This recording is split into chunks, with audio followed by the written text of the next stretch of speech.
Welcome to episode 8 of watching every Pedro Pascal project on Letterboxd. Today is a quicker episode than usual. I had other stuff planned for this episode, or at least a longer episode planned, but it turns out not every Pedro Pascal project that is on there is as easy to find as the others. So I was gonna watch two more today than usual, but I cannot find these anywhere.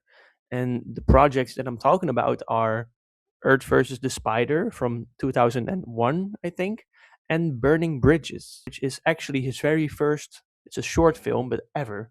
It's from 1996, but I cannot find these anywhere. I did find a DVD of Earth versus the Spider, but if you guys know where I can find these projects, then please just let me know and help me out here so we can watch every Pedro Pascal project that there is because I will not back down from this fight, but maybe I need to give it some time for them to reappear.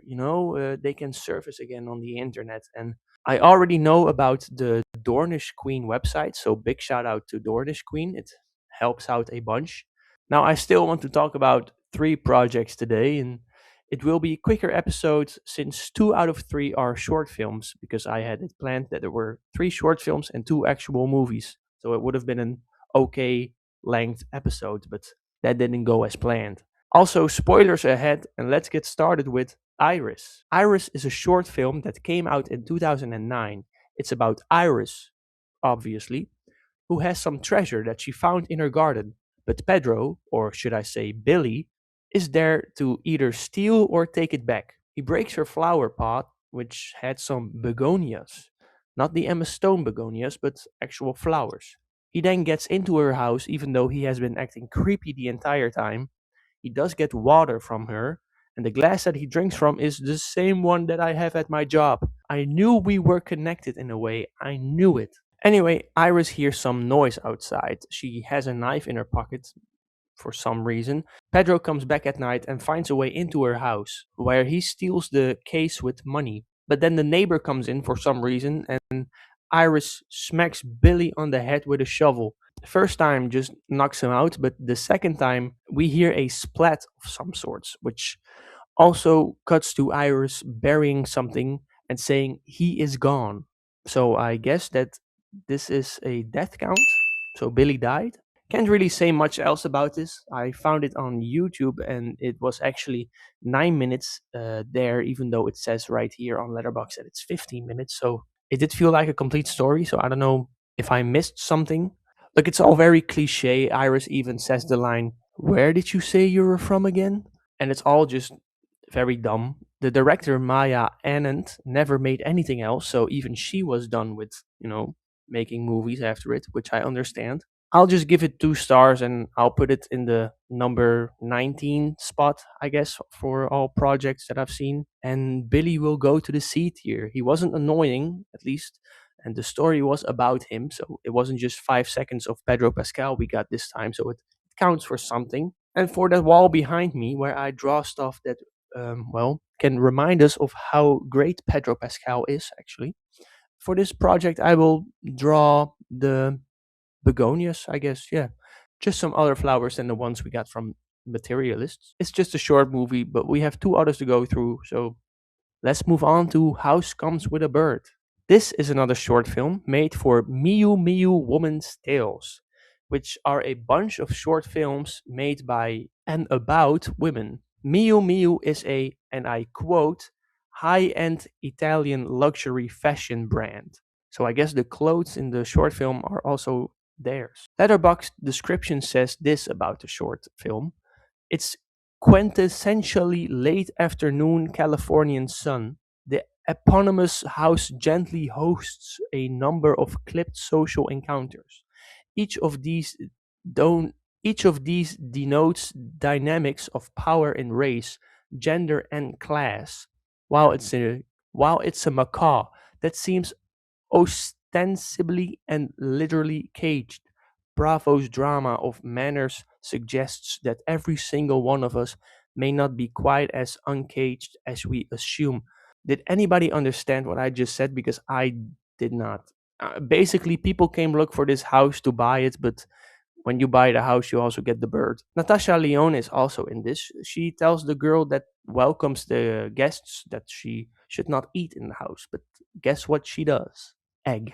She also is the opening, and the first thing she talks about is a shovel. Is this connected to Iris in any way? Because Pedro just got killed with a shovel. And then we have Pedro, of course. He talks in Spanish, so I don't really know what he says, but he basically also wants the house. Same goes for these two ladies, but they start to cry in the garden. I guess I don't understand this because I am not a woman, or high luxury, or Italian, so I guess it can all fly over my head.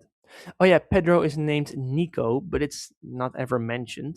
And this is the bird, by the way. The reason that it's here is because the owners of the house moved, but the bird liked the house so much, so it stayed here. So the house comes with a bird.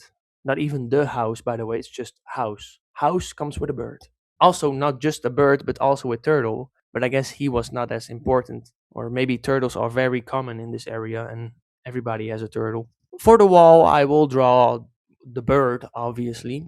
Nico will be another C tier for me. He did look nice, stylish, of course, but yeah, what's going on? I don't know. The movie gets 3 stars though and ends up in the 15th spot. Not much for me to say about the short film, so let's move on to Hermanas or Sisters. Hermanas was released in 2005 and I was only 1 years old when that came out. It's also from Argentina and therefore it's also in Spanish, which I do not speak. So thank God for subtitles, right?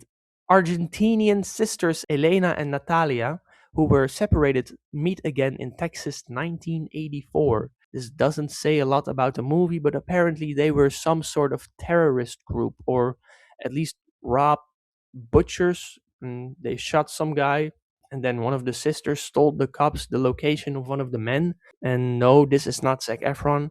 It's a confusing movie, and even more confusing when you can only read the subtitles. But Pedro is in it, so you know I had to watch it. He plays Steve, a guy that works at the secondhand store. And I really thought that this was going to be another movie where we see Pedro for like 5 seconds and one scene, but he got 3 scenes, so it was 15 seconds. So that's nice, but it doesn't really do anything again. He kisses one of the sisters though, and also smokes with her when watching a movie. Just think it's funny that I can say more about the short film than this one. But the movie didn't really matter to me. It got less boring as it went on, but still not interesting enough for me to actually enjoy watching it though. Also, their father was a writer, and we all get flashbacks from 9 years ago, and there's also a kid, and I just don't care. I don't care about the movie. That's why it gets 2.5 stars. It ends up at the 18th spot in the ranking, and Pedro goes to the D tier with Steve. And for the drawing, there's a can of beer that he drinks, so there it goes. And that unfortunately is already it for this episode. Like I said, I wanted to review 2 more projects, but they just disappeared on me. They left me. You won't leave me, right? Please tell me where I can watch these projects and just like help me out so we can watch this all together. I will make sure that the next episode will be better than this. Trust me, guys, but I will see you all next time. Bye.